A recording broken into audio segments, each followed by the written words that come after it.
So keep going, and this is what's going on internally, mentally. This is what I'm doing.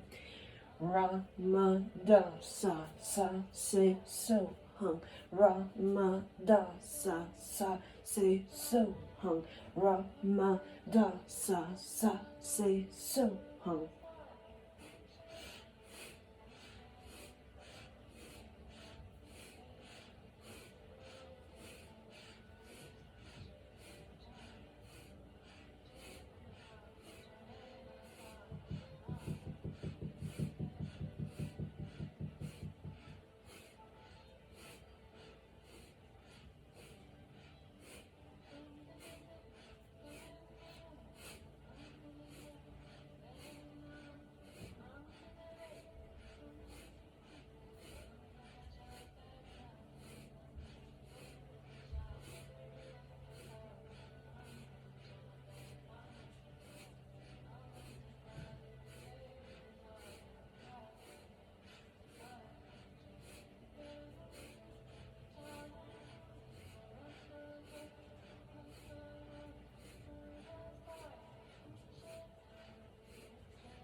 Inhale forward, exhale, relax. So you feel the heat already. You can feel it building. We're building this power, this heat of like a floodgate burst through the dams, the blockages in the whole chakras. So now we're gonna have our feet forward, and we're kind of what we call a stretch pose, but it's gonna be different, right? We're gonna be on our back, we're gonna have our feet up like 6 inches off the ground, right? Our hands are gonna be like this. We're gonna look towards the toe, right? Towards the toes, right? Or toes and beyond. And we're gonna inhale, exhale, powerfully. Inhale, exhale, powerfully. So 2 times. Inhale, hold, squeeze, belly button to spine, squeeze, belly button to spine. Hold, hold, hold. Exhale. Squeeze, belly button to spine. Hold. Inhale. Exhale. And then we're just going to relax. So I'll guide you through it as I'm doing it too. Kind of a test of my strength, right? To tell you how to do it while doing it. So on your back, legs 6 inches up, looking at the toes, hands reaching towards the toe. So got my head up. See this? Hands up, feet up. Inhale. Exhale. Inhale. Exhale. Inhale, squeeze belly button spine. Squeeze sex organ rectum in belly button spine. Squeeze in. Exhale. Squeeze in. Sex organ rectum navel belly button spine. Inhale. Exhale and relax. That's creating a navel adjustment. Now you're just going to move one hip. So the right leg is pulling down as the right shoulder is being pulled down, and then pull the left hip foot down as the left shoulder and wrist is going down, and just go back and forth. You're creating an adjustment in the hips and the shoulders. So one hip is going down while the other remains kind of in the same position. And then the other hip is being pulled down with the shoulder being pulled down. And then just go back and forth. Right hip, right shoulder being pulled down, down, down. The other hip, shoulder remains the same. And then the left hip, left shoulder goes down. And create that sort of adjustment.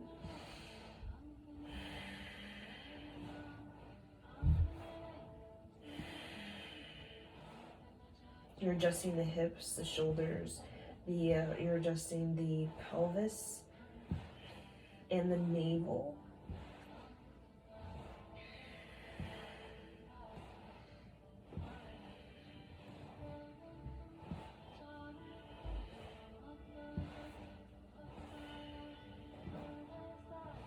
Now, bring your hands above your head like this, grabbing the elbows, and then you're just going to reach to the left, if you can see me. Reaching, grabbing the elbows above your head, just keeping your feet together. You're just stretching the right side body, reaching, opening the armpits. Just breathe long and deep through the nose, keeping the heels in together. You're just moving the upper body, feeling the stretch in the right side body. Adjusting the hips.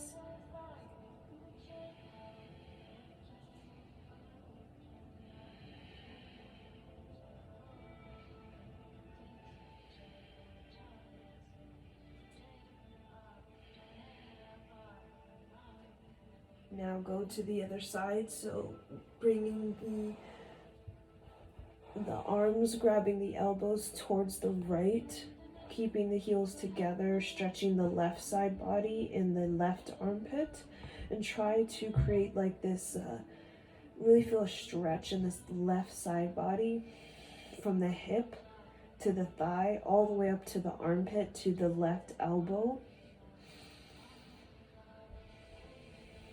Just breathe long and deep.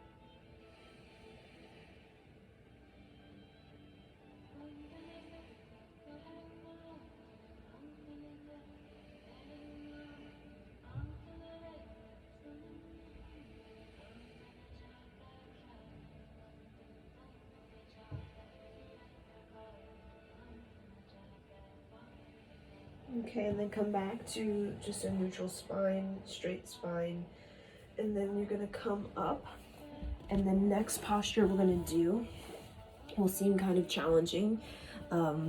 So you can feel the adjustment already, right? Subtle, but definitely gaining power, right? Energy, repairing your energy.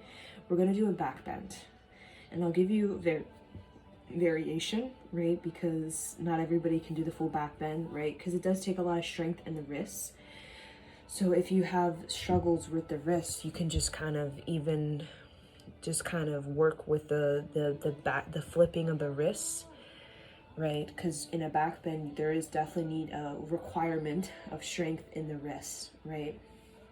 So I'll give you a variation. We're gonna use the same mantra. Ra, ma, da, sa, se, so, hum. And while we're in the back bend, we're gonna pump the navel. So ra, ma, da, sa, se, so, hum. Right, while we're in the back bend. And if you're pregnant, of course, you're not gonna do that, right? Or if you're on your first 3 days of your menstrual cycle, you're not gonna do that, right? Because we're definitely going to really do a pumping. This is not little, it's not a tease, it's very like pump, right? So ra, ma, da, sa, se, so, hung, right? And we're going to chant while we're doing that, right? Emphasizing the S. So here we go. I'll give you a variation. So you can just come up like this.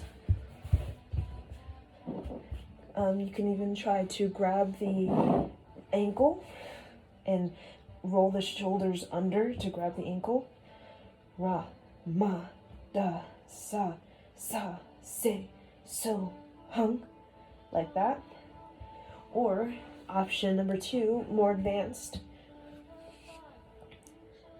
Ra, ma, da, sa, se, so, hung.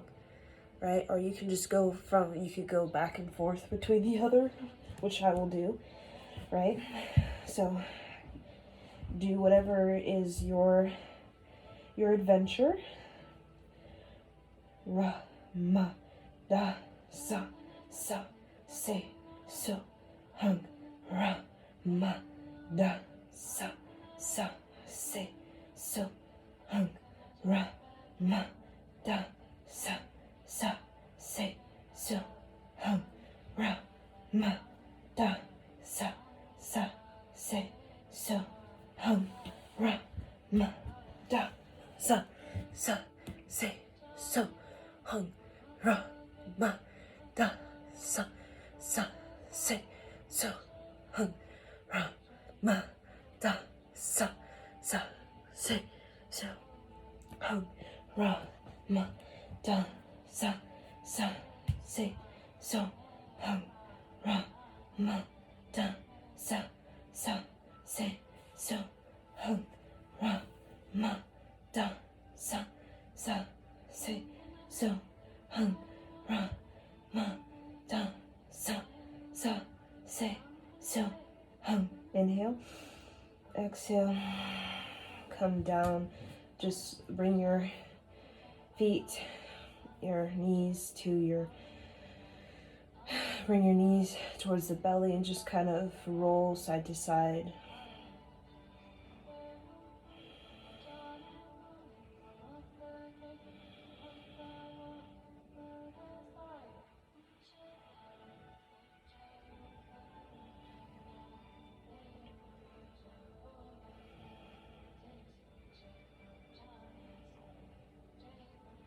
Okay, and then rock and roll, come up.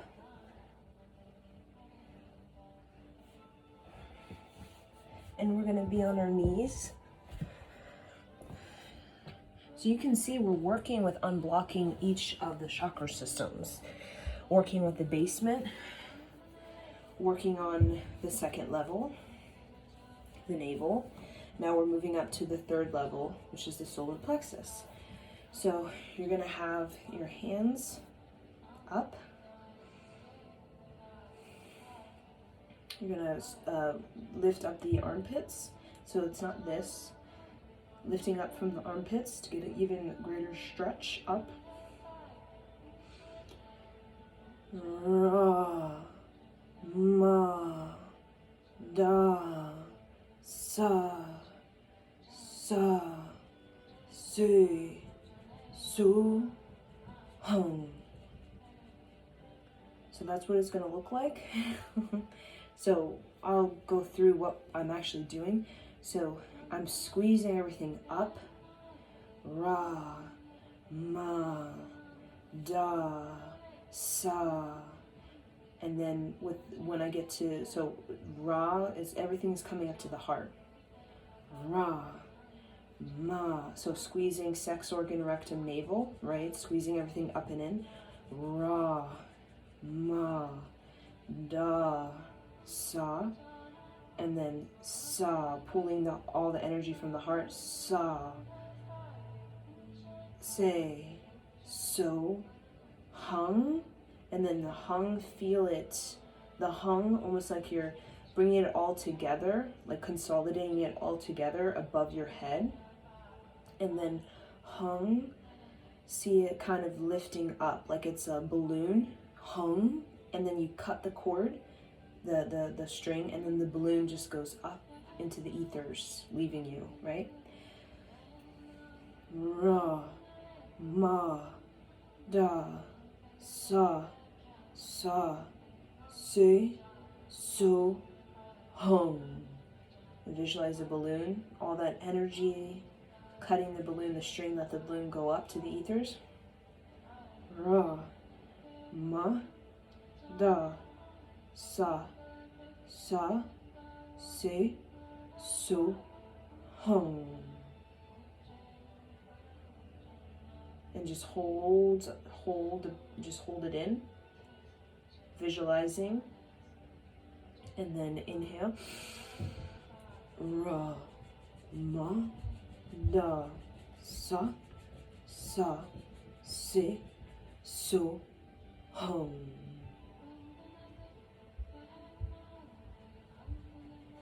Ra, ma, da, sa, se, so, hum. Really squeeze out from the armpits. Ra, ma, da, sa, se, so, hum.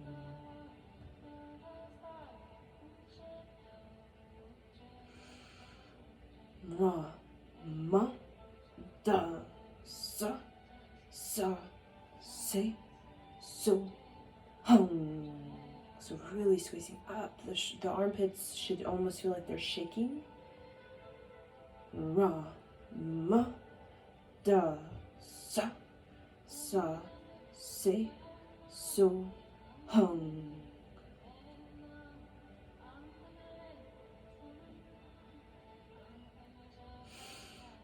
Ra, ma, da, sa, se, so, hum.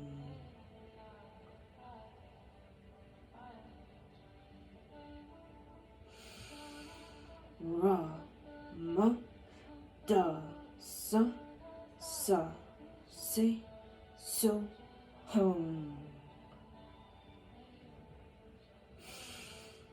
Ra, ma, da, sa, se, so, hum.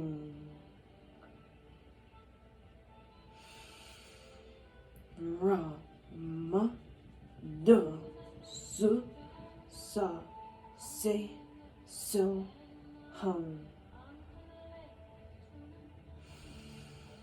Ra, ma, da, sa, se, so,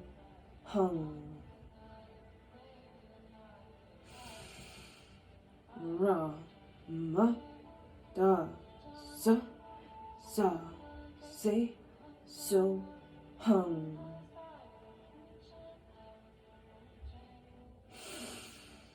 Ra, ma, da, sa, se, so, hum. Ra, ma, da, sa, se, so, hum. Inhale. Let go of all the balloons you've created. Feel them all going up to the ethers. Exhale. Squeeze up and in. Push out. Up, out to the crown of the head. Inhale. Squeeze up. Push it up.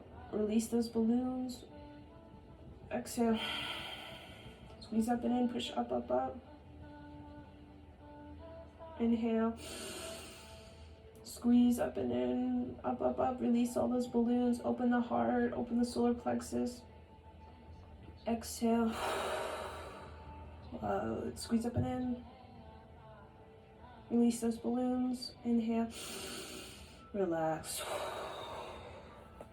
That one's a little something. So feel what energy is moving through you now. Definitely, I feel almost the cracking of my sort of this whole diaphragm. I feel like has been cracked open. by that. So now we're going to interlace the fingers above the head, and we're going to rotate this kind of behind the head, and then kind of ahead of the forehead, and then behind the head. We're going to be doing a breath of fire.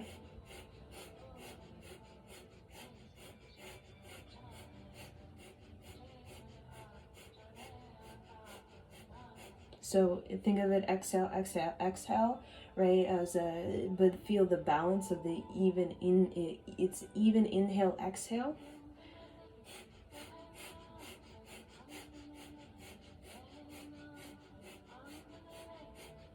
And you really think you're really working with the armpits, and you're massaging the chest. You're working with the heart, you're massaging the chest, you're working with the breasts.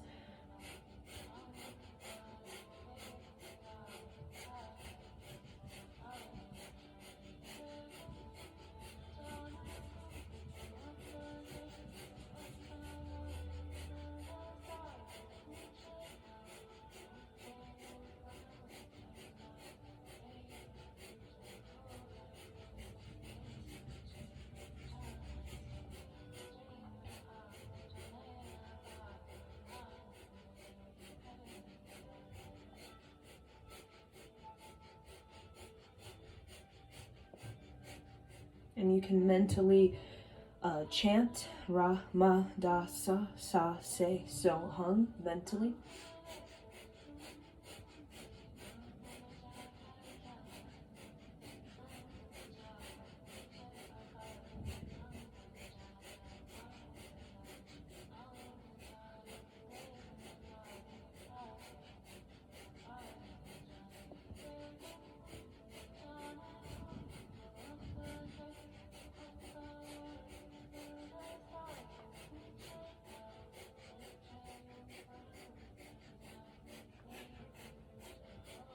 And then the other direction, counterclockwise.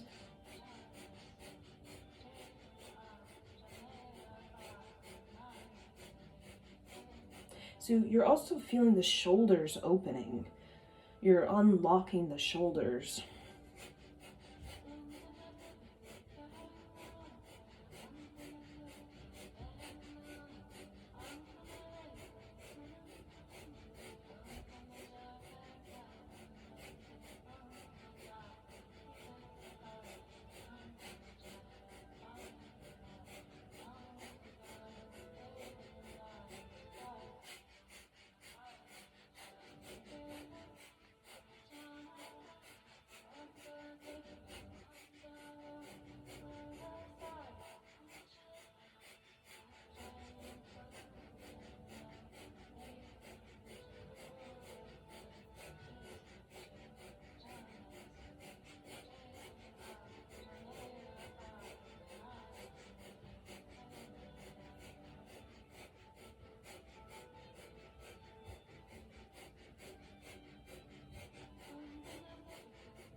Inhale, exhale, relax, just rest right hand over left on the heart.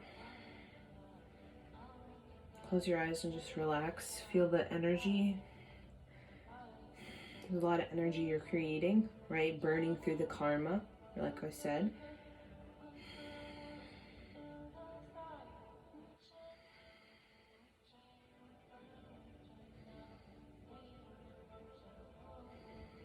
Just breathe long and deep through the nose. Take a moment.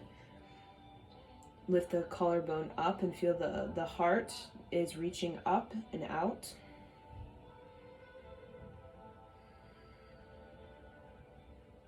Feel your heartbeat in your palms.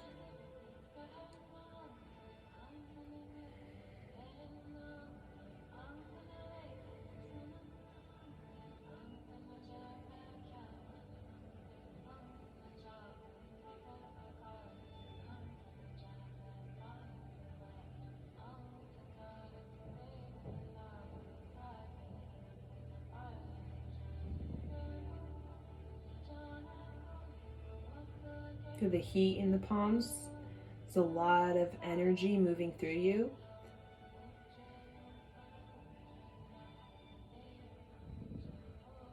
Let it settle, let it integrate.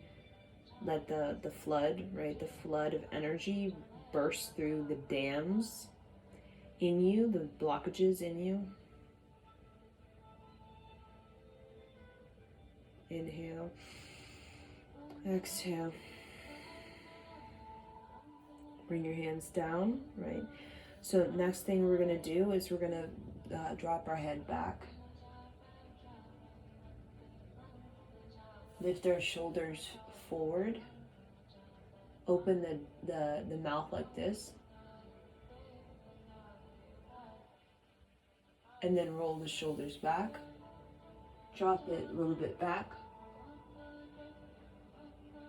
And then bring the neck down. Bring the shoulders back. Roll the shoulders up, around, forward. And then bring the head back, right? So you want to feel like you're lifting your collarbone up. So you're not really sinking. I'm not sinking like this. My collarbone is still up. I'm just dropping the head back. Back and then forward, back. My collarbone is lifted up. My spine is tall. So just long, deep breath through the nose. And I'll repeat this again, right? Drop head back. Shoulders forward. Tall spine, collarbone up. Roll the shoulders slowly back. Come back.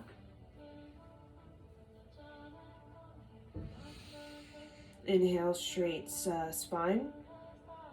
Exhale, drop the head forward. Shoulders come back. Keeping the collarbone up. Collarbones up. Chest open. Slowly roll the shoulders forward. Inhale, neutral. Okay.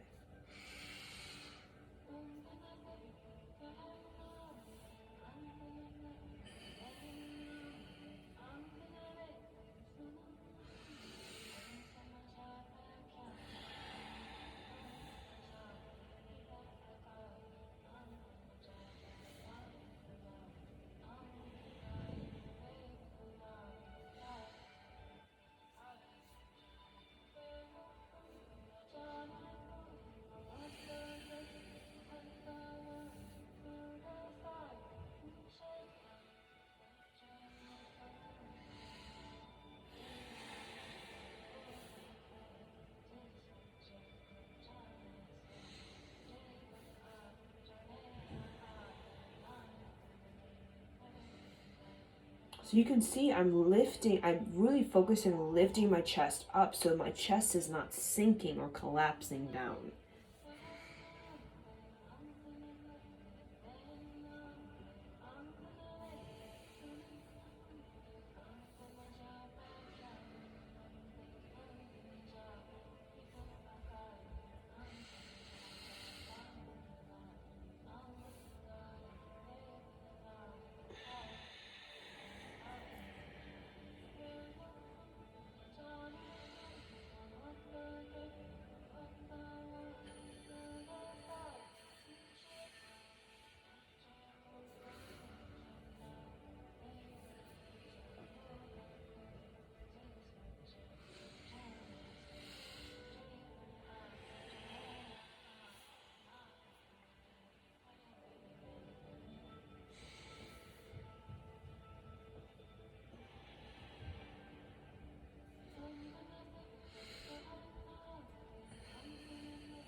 Make sure you keep the mouth open, just ajar.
Last time.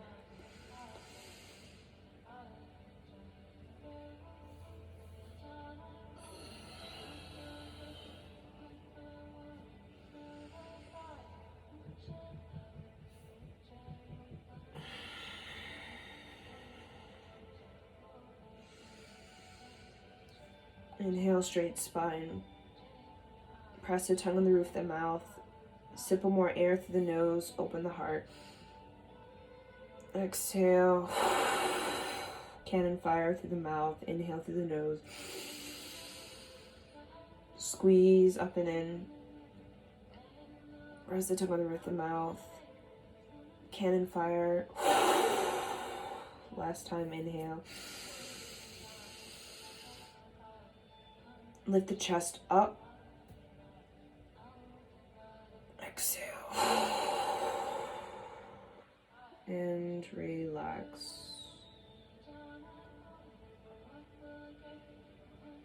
Breathe long and deep through the nose. So you're going to place the left hand, lift the left hand, lifting the back of the head up. You feel it, and lifting my armpit. You see my armpit? This is me not lifting my armpit. This is me pulling the back of the neck up and stretching the armpit. You see the armpit stretching up? You see that? And I'm pulling the back of the neck up. And then I'm going to press the right hand here on the upper heart.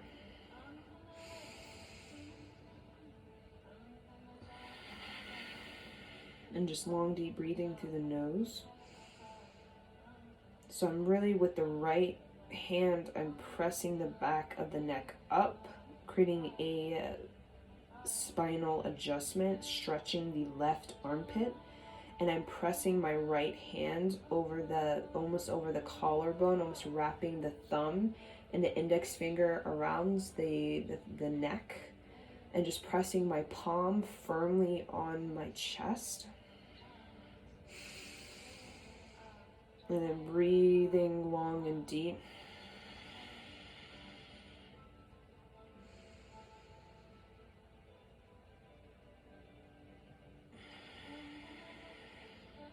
So the breath is, I chant in the inhale, Rama Da Sa Sa Se So Hung on the inhale.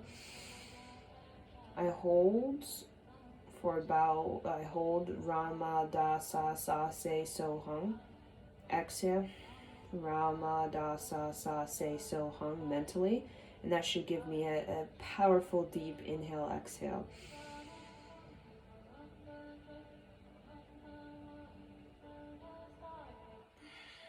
Exhale, Rama Da Sa Sa Se So Hung. On the exhale, hold the breath out. On the out breath, Rama Da Sa Sa Se So Hung.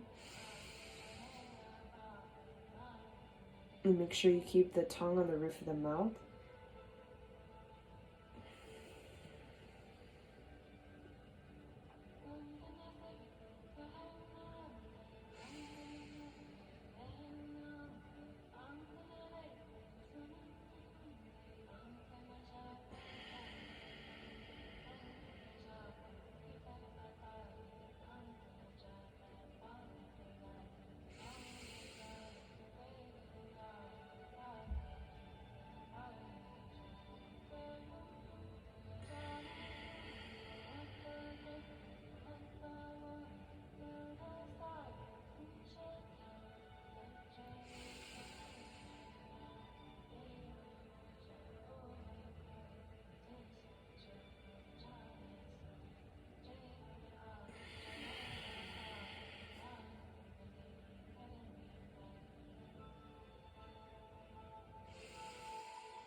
Inhale. Exhale. And relax. Feel what that has done. Oh, you definitely feel something going on, some heat, some energy, very healing, very, very healing. I feel the heat on the upper heart, right? The upper heart represents the angel, the inner angel. Sometimes our inner angel can be wounded, right? Which is our sense of compassion and forgiveness can be atrophied, right? So we waken the inner compassion and forgiveness, so it becomes our primary nature rather than secondary nature, right? Becomes our first choice rather than our last choice, right? So what you're going to do now is you're going to bring your Saturn, your middle finger, and your Jupiter finger, index finger together. And you're going to tap right here in the third eye, but you're going to tap like directly. So it's not like you're like directly going at it, and you're just kind of tapping it gently. The third eye, the place kind of between the eyebrows, but up above, a little bit above the eyebrow line. So right here, just above the eyebrow line. So not right in between the eyebrows, a little bit above the eyebrow, getting towards the forehead.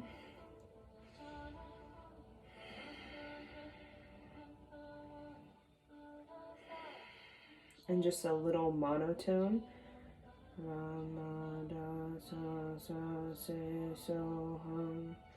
Like monotone, a low monotone. And you're kind of putting yourself in a hypnotic trance. So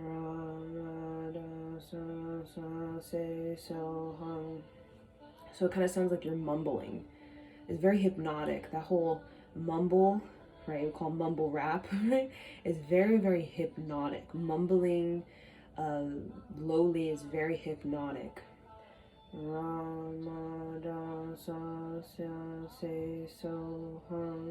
want to put enough pressure where you feel a vibration in the whole forehead, and you feel vibration also in the head.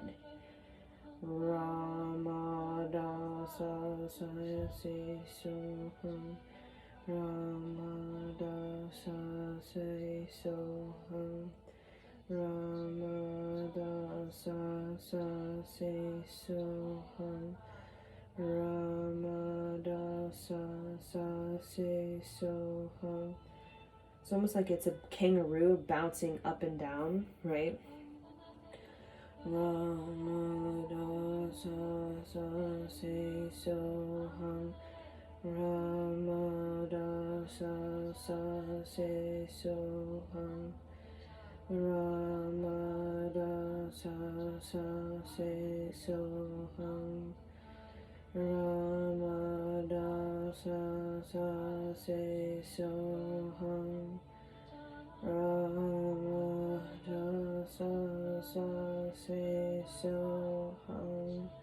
And in this hypnotic, you'll feel it in even like 2 minutes.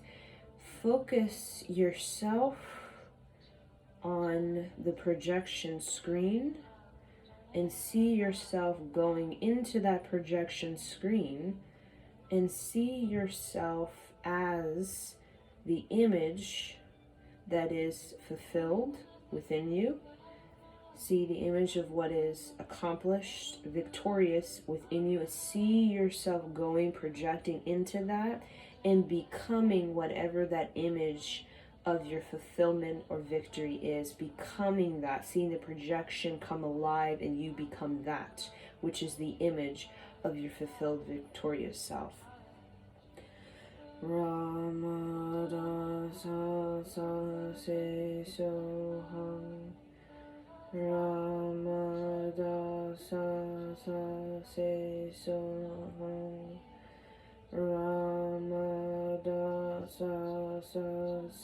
And really use force. This isn't a little tap. It's actually a pretty, firm tapping.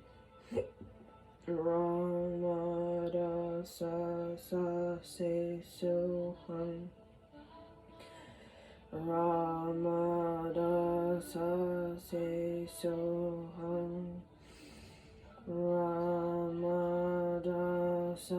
se soham. Ramadasa se soham. Ramadasa sa se soham. Ramadasa sa se soham. Make sure you're going right directly at it, not at an angle from the side, directly at it. Ramadasa se soham. Ramadasa sa se soham. Ramadasa sa se soham. Ramadasa sa se soham. Ramadasa sa se soham. Ramadasa sa se soham. Ramadasa sa se soham. Ramadasa se soham. Ramadasa sa se soham. Ramadasa sa se soham. Ramadasa sa se soham.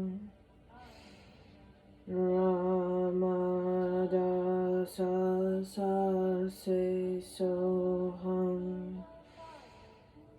Ramadasa sa se soham. Ramadasa sa se soham. Ramadasa sa se soham. Ramadasa sa se soham. Now inhale. Exhale. Feel, whoa, what that has done to your brain. Whoa, okay.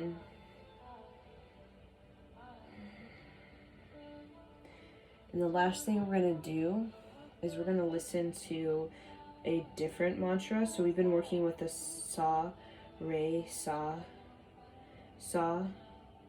re, sa, ra, ma, da, sa, se, so, hung, which is very much a healing mantra. It's very balancing. We could tell we've worked with the whole entire chakra. Now we're going to work with this mantra. And I do feel this mantra is associated with the crown chakra, right? Which is considered the entryway of the soul, the soul, right? And the exit of the soul, right? So we're going to work with the mantra, a call. And I want you to visualize or kind of conjure up any of these phobias, these fears, these anxieties, these tensions that you've basically unlocked in your body through our practice. There's a lot of fire, right? There's a lot of fire because that mantra is a creative mantra. The Rama Da Sa Sa Se So Hung. It's very creative. So we create there's a lot of creative fire in you, right? A lot of fire in you. The call is I see it kind of cold. It's more of a cold energy.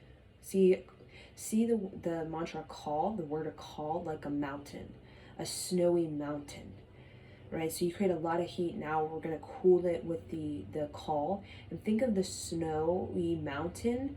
Think of the snow. Snow kills any disease and bacteria.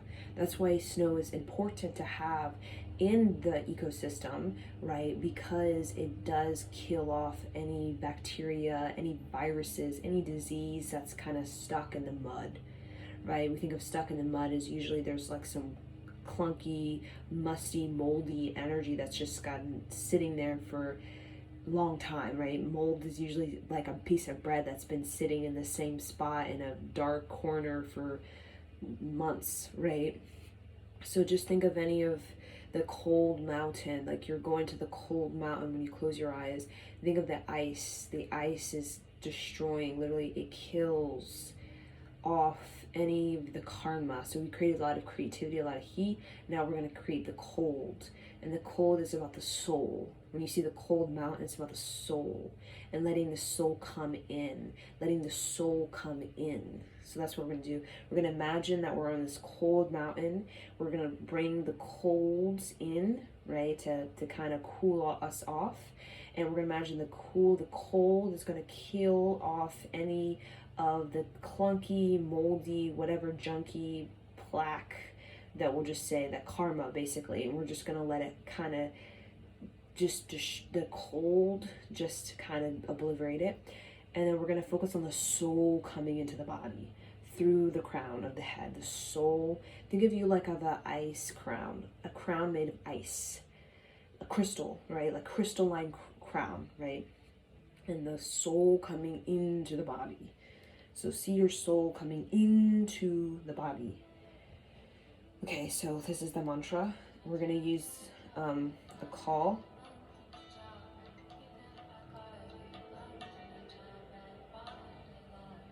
Hold on. We're not using two mantras at once. This is by Simrit. And this is her a call. So I like to chant my own kind of call with it. So you can just do whatever floats your boat. But just chanting a call, visualizing the cold mountain all around you and your soul coming in. The cold mountain is on top of your head. The cold mountain on top of your head, the soul's coming into the body, and the cold is killing off the karma. Just destroying it. The cold just destroys it.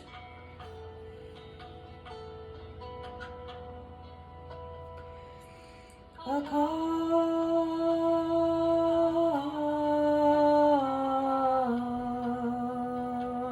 So chant a call, A-K-A-L. A call.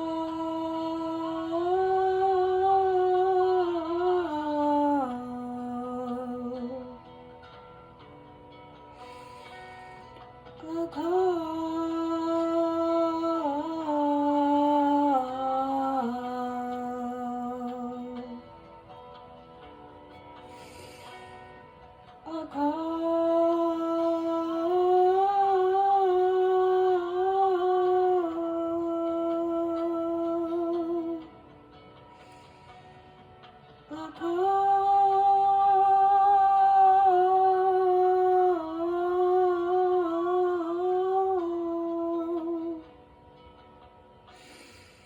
A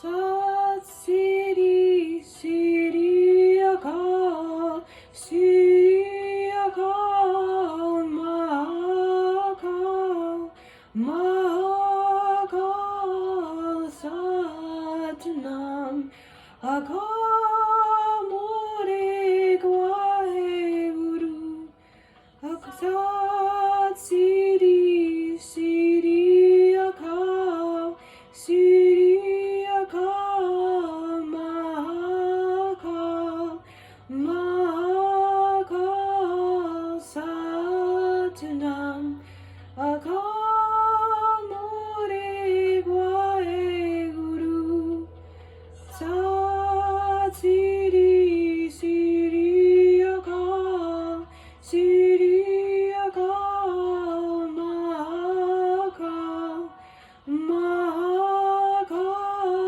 Satanam Akal More Gwae Guru Sat Siri Siri Akal Siri Akal Mahakal Mahakal Satanam Akal More Gwae Guru Sat Siri Siri Akal Siri Akal Mahakal Mahakal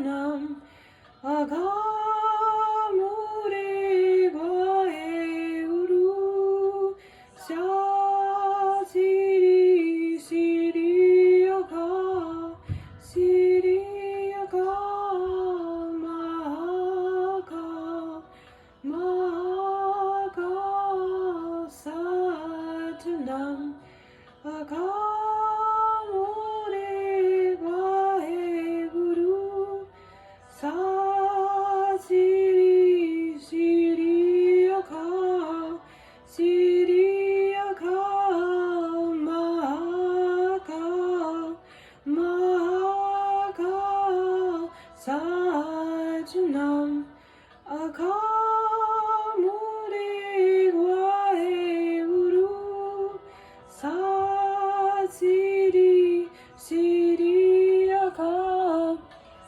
Siri Akal Mahakal Mahakal Satanam Akal More Gwae Guru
Inhale,